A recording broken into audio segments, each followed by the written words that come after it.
Isang panibagong umaga ang sumalubong sa amin sa Abra. Isang adventure na naman ang mararanasan at excited kaming lahat para rito. Ngayong araw kasi ay aakyatin namin ang Mount Baruyen o Baluyen na may elevation na 1,036 meters above sea level. Alas 4 ng umaga ay naghanda na kami at kaagad na sumakay ng van papuntang jump-off point. Isang traverse ang mangyayaring hike at wala pa kaming gaanong alam kung magiging madali ba ang trail. Pagdating sa jump-off point ay may registration muna kaming sinulatan at after noon ay nagsimula na kaming maglakad papuntang bundok kasama ang dalawang guide na siyang magtuturo ng dadaanan namin.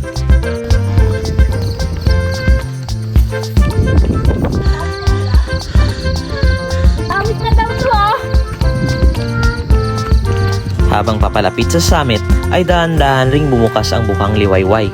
Nagsilabasan ng paunti-unti ang mga magagandang mountain ridges. Pagkatapos ng mahigit 30 minutes na hike ay narating namin ang summit ng Baruyen. Kasabay ng tuluyang pagsikat ng araw ay ang unti-unting paglalantad ng mga magagandang tanawin na bumusog sa aming mga mata. Nakakadagdag rin ng kaginawaan sa pakiramdam ang malamig na simoy ng hangin.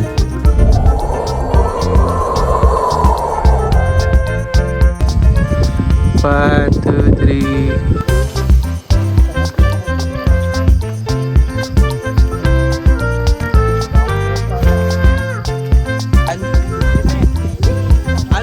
Tapos dyan sa taas magpipicture dyan sa taas.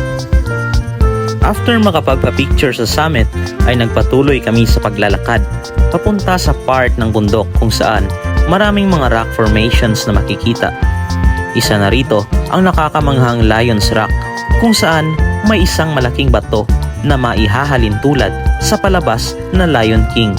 Isa ito sa mga highlights na talagang dinadayo ng mga hikers dahil bukod sa pagiging Instagrammable ay para kang nakatungtong sa trono ng hari kapag ikaw ay nasa itaas.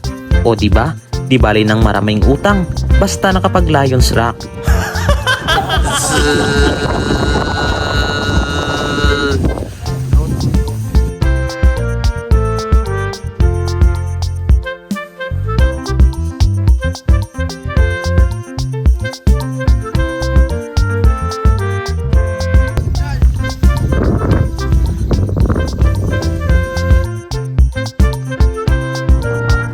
Isa rin sa mga nakakamanghang sites sa Baruyen ay ang area kung saan may makikita kang mga tumpok-tumpok ng maliliit na bato na tila isang rock garden.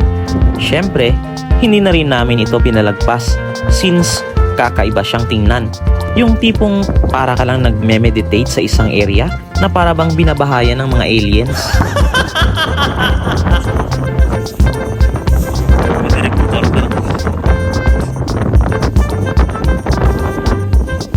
Ayan!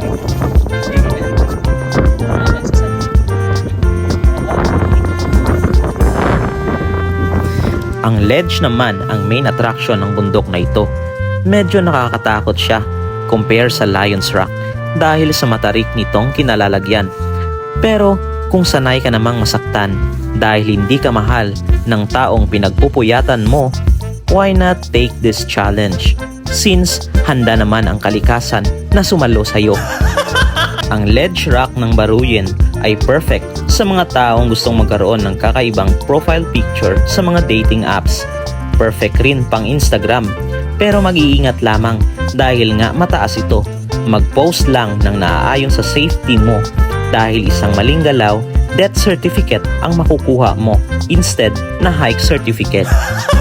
O siya, tama na nga yan. Baka kung saan-saan pa tayo mapunta.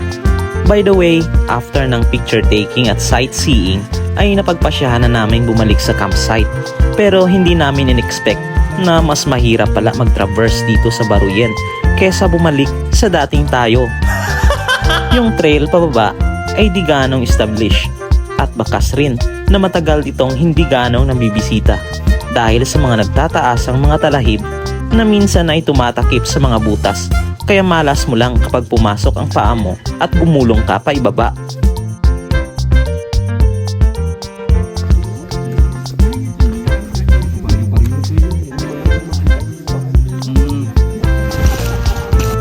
After ng hike ay kumain kami ng lunch, gumayak at naghanda para sa aming side trip bago umuwi.